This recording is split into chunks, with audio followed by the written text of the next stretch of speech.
नमस्कार प्यारे बच्चों। कल हमने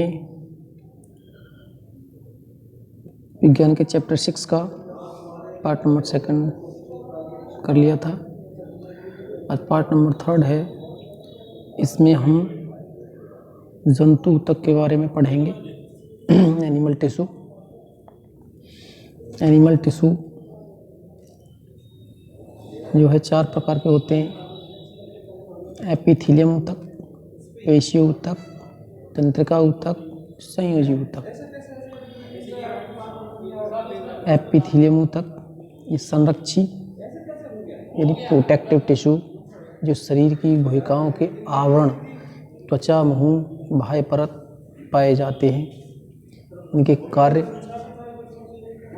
आधार पर ये निम्न प्रकार के होते हैं। कार्य के आधार पर ये निम्न प्रकार के होते हैं,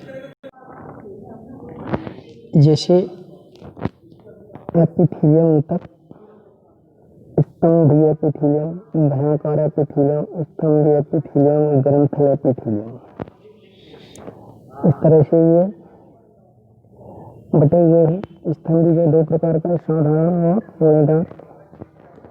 स्तंभीय एपिथेलियम, घनाकार एपिथेलियम, ग्रंथल एपिथेलियम ये है ग्रंथल एपिथेलियम, और स्तंभीय एपिथेलियम। तो साधारण स्तंभीय सतही पतली कमजोर सतह बनाती हैं, जैसे रक्तवाहिनी, फेफड़ों की कोशिकाओं की सतह पर ये पाए जाते हैं। रोएदार होते हैं, ये सतह पर क्रमानुसार लगी होती हैं, जैसे त्वचा जो हमारे शरीर को प्रोटेक्ट करती है। घनाकार एपिथेलियम ये घनाकार कोशिकाएं जो वृक्क की नलियों यानी ये किडनी होती है उसकी नलियों की सतह लार ग्रंथि के स्तर का निर्माण करती हैं और यांत्रिक मजबूती प्रदान करती हैं। स्तंभीय एपिथेलियम ये खंभाकार कोशिकाएं जिन पर धागे की समान संरचनाएं होती हैं। ये आंतों की सतह व श्वसन नली की सतह पर पाई जाती हैं। ग्रंथल एपिथेलियम ये ग्रंथल होती हैं, अर्थात पदार्थ का स्रावण करती हैं। ये एपिथेलियम सतह पर होती हैं, जैसे त्वचा कभी कभी अंदर की ओर मुड़कर बहुकोश की ग्रंथि बनाती हैं। कहने का मतलब ये जो एपिथेलियम है ये हमारे शरीर के जो भी पार्ट हैं उनकी एक बाहरी लेयर बनाती है। अब जैसे हमारा मुंह है अंदर से, तो अंदर से मुंह की जो बाहरी जो लेयर है वो हमारे एपिथेलियम तक की बनी होती है। या जो फेफड़े हैं या जो रक्त नलिकाएं हैं या किडनी है या किडनी पाइप है, वो सभी की जो आंतरिक जो परत है वो एपिथेलियम ऊतक की बनी हुई होती है।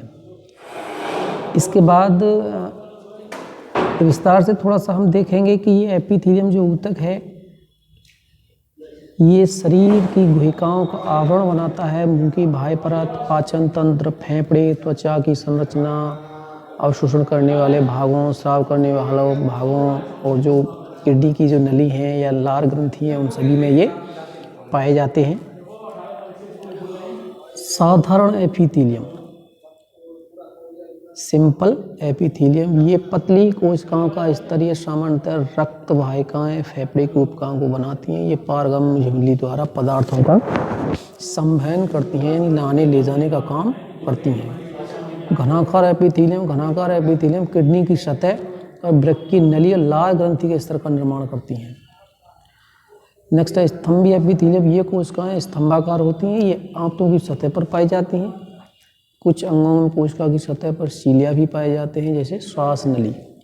सीलिया मीन्स एक तरह से फाइबर टाइप के होते हैं, तो वो श्वास नली में पाए जाते हैं। ग्रंथल एपिथेलियम ये एपिथेलियम कोशिकाएं आंतों की सतह पर, यानी जो आंतें हैं हमारी उनकी जो अंदर वाली सतह है उस पर ये पाई जाती हैं।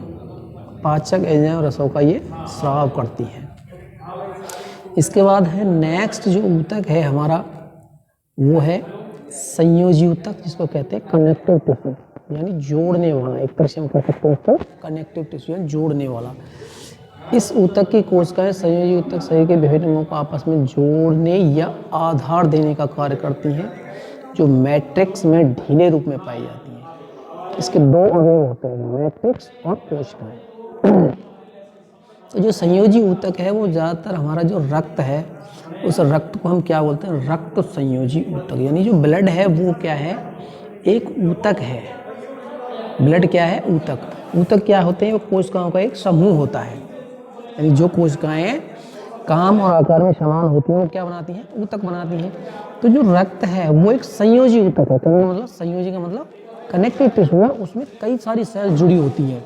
जैसे फॉर एग्जांपल लाल रक्त कणिकाएं यानी RBC, सफ़ेद रक्त कणिकाएं WBC, और प्लेटलेट्स ये सभी क्या हैं, ये ब्लड के अंदर पाई जाने वाली सेल्स हैं। जो इन सभी के समूह को हम क्या बोलते हैं, रक्त बोलते हैं। तो इसलिए ये सेल्स जो है अलग अलग प्रकार की हैं, तो यानी आपस में जुड़ी हुई हैं। तो इसलिए हम रक्त को क्या नाम देते हैं, कनेक्टिव टिश्यू यानी संयोजी ऊतक। समझ में आया बेटा? तो रक्त ही एक ऐसा पदार्थ है जो संयोजी ऊतक के नाम से जाना जाता है। अच्छा, रक्त के बारे में कुछ हम देखते हैं। रक्त जो होता है उसमें लाल रक्त कणिकाएं जिनको RBC रेड ब्लड कार्पल्स, श्वेत रक्त कणिकाएं WBC इनको व्हाइट ब्लड कार्पल्स, प्लेटलेट्स और प्लाज्मा, ये 4 भाग होते हैं ब्लड के। तो जो RBC हैं वो O2 और CO2 का संवहन करती हैं, यानी ऑक्सीजन और कार्बन डाइऑक्साइड का ये बाहर निकालना और अंदर लेने का काम करती हैं। और श्वेत रक्त कणिकाएं ये रोगों से लड़ने में मदद करती हैं, यानी जो भी बैक्टीरिया वायरस हैं उनको ये समाप्त करती हैं। प्लेटलेट्स जो होती हैं ये ब्लड के अंदर होती हैं। ये चोट लगने पर जब हमारा रक्त बहता है उस रक्त को बहने से ये रोकती हैं। रक्त में थक्का जमाने का काम करती हैं। क्या करती हैं? थक्का जमाने का काम करती हैं, जिससे रक्त का बहना बंद हो जाता है। प्लाज्मा जो होता है इसमें जो पोषक तत्व, अवशिष्ट पदार्थ, जरूरी तत्व है, हार्मोन संवहन करता है। यानी जो प्लाज्मा होता है गाढ़े पीले रंग का एक पदार्थ होता है जिसमें सारे जो पार्ट हैं ये मिले हुए रहते हैं, या जो भी पोषक तत्व या अवशिष्ट है वो सभी इसके माध्यम से बॉडी से बाहर अंदर ट्रांसपोर्ट किए जाते हैं, उनका संवहन होता है। ठीक है बेटा। नेक्स्ट है अस्थि। अस्थि मीन्स बोन्स, यानी बोन्स क्या है, वो हड्डियाँ भी आपस में एक दूसरे से जुड़ी होती हैं। इनके अंत में कोशीय स्थान में कैल्शियम और फॉस्फोरस के लवण होते हैं जो अस्थि को कठोरता प्रदान करते हैं। और अस्थियां शरीर के निश्चित आकार प्रदान करती हैं। इसका मैट्रिक्स ठोस होता है, यानी जो हड्डियां होती हैं हमारे शरीर की वो मेन रूप से कैल्शियम और फॉस्फोरस की बनी होती है, जो हड्डियों को एक मजबूती प्रदान करता है। ठीक है बेटा। नेक्स्ट है उपास्थि। उपास्थि इनको बोलते हैं कार्टिलेज, यानी ये अस्थियों का क्या है, एक दूसरा रूप है। इनमें हड्डियाँ क्या है, कठोर होती हैं, लेकिन उपास्थि क्या है, ये सॉफ्ट होती हैं। इनमें अंतरकोशीय स्थान पर प्रोटीन और शर्करा होती है, जिससे यह लचीली और मुलायम होती हैं। अस्थियों के जोड़ों को चिकना बनाता है। यह नाक, कान, कंठ, नाखून आदि में पाई जाती है। इनकी कोशिकाएँ कॉन्ड्रोसाइट्स कहलाती हैं। कहने का मतलब जो उपास्थि हैं ये अस्थि से क्या है, मुलायम होती हैं, सॉफ्ट होती हैं।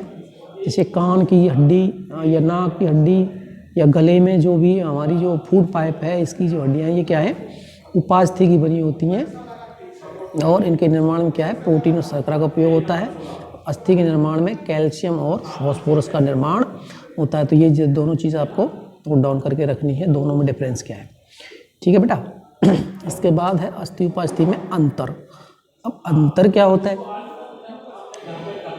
कि अस्थि जो है कठोर पदार्थ बनता है, ये अर्ध ठोस और लचीले पदार्थ होते हैं। इनमें अंतरकोशीय स्थानों में कैल्शियम फॉस्फोरस होता है। इनमें अंतरकोशीय प्रोटीन और शर्करा होती है।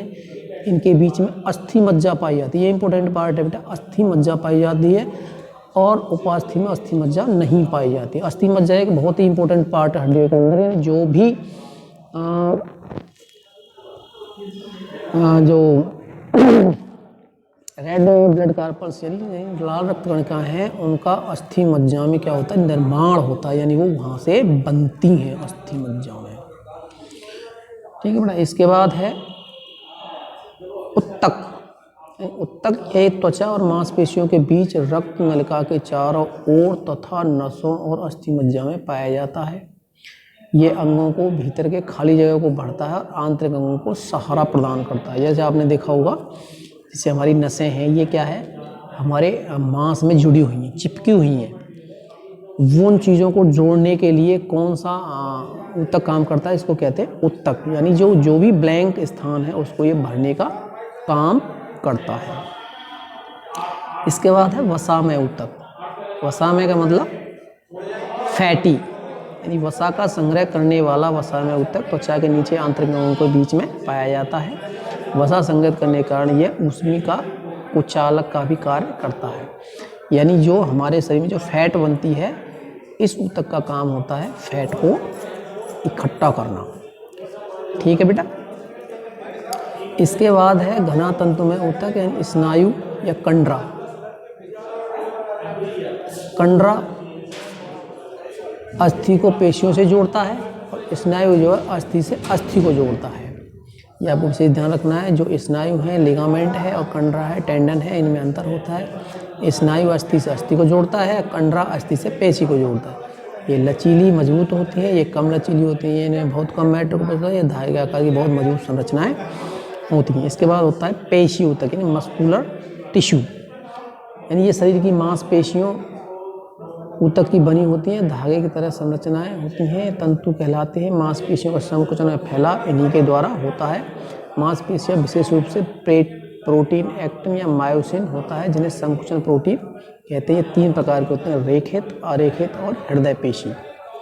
तो जो पेशी ऊतक है वो 3 प्रकार के होते हैं, पेशी और हृदय पेशी और अरेखित और रेखित।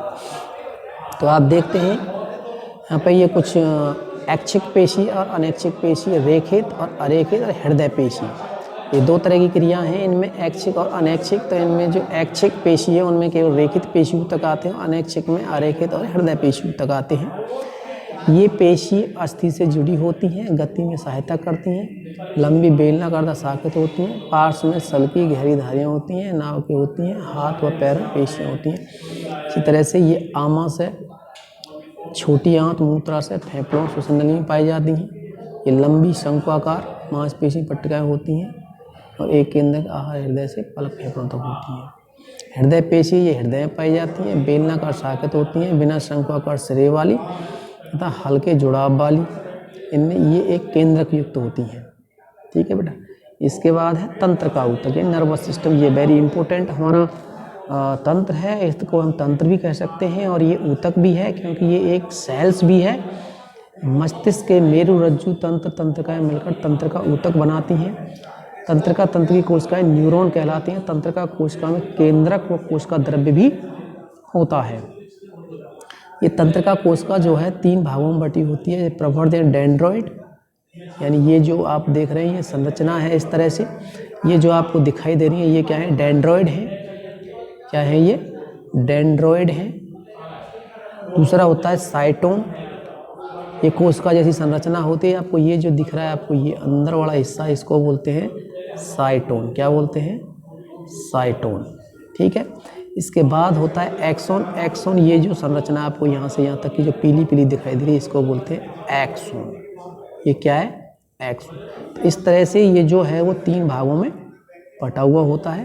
तो ये वेरी इंपॉर्टेंट है, यानी ये आपको डायग्राम दे रखा है।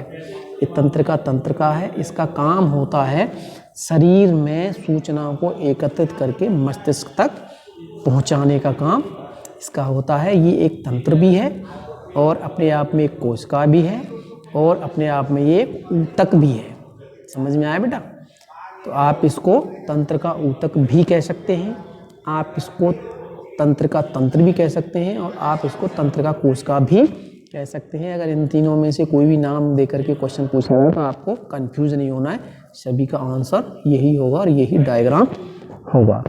ठीक है बेटा। तो आप इतनी बात समझ में आ गई होगी और चैप्टर जो हमारा फिनिश भी होगा। इसके बाद जो है ये कुछ क्वेश्चन आंसर हैं, ये छोटे छोटे से, सभी बच्चे इनको करने का प्रयास करेंगे और सपोर्टिंग मटेरियल का सहारा लेंगे। फिर भी अगर कोई प्रॉब्लम आती है तो आप मेरे से पर्सनली कांटेक्ट करके पूछ सकते हैं। ठीक है बेटा, धन्यवाद।